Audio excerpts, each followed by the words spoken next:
कनकेश्वरवरून येता येता रस्त्यामध्ये पडलं हे भलं मोठं आंब्याचं झाड.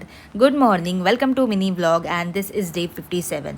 जर तुम्ही पावसाळ्यामध्ये अलिबागला येत आहे तर या मंदिरामध्ये तुम्हाला एकदा तरी जायला हवंच. अलिबागपासून साधारणतः 12 किलोमीटरवर मापगावमध्ये हे मंदिर आहे. मंदिरात जाण्यासाठी 400+ स्टेप्सचा एकदम सेफ ट्रेक आहे. मध्ये छोटे छोटे ब्रेक घेत थांबत बसत आम्ही फायनली वर पोहोचलो आणि वर पोहोचल्यावर तिथलं वेदर, संपूर्ण वेदर हे लोणावळ्यासारखं झालं होतं. सगळीकडे धुकं होतं, संपूर्ण परिसरात धुक्याने कवर झाला होता. मंदिरात जाऊन आम्ही दर्शन घेतलं. शंकराचं मंदिर आहे, गणपती बाप्पाचं मंदिर आहे. दर्शन घेतल्यानंतर आम्ही खाली उतरत होतो आणि तुम्ही वातावरण तर बघूच शकता. येता येता रस्त्यामध्ये आंब्याचं झाड पडलेलं आम्हाला दिसलं, but by grace of God कोणाला काही इंजुरी झाली नाही.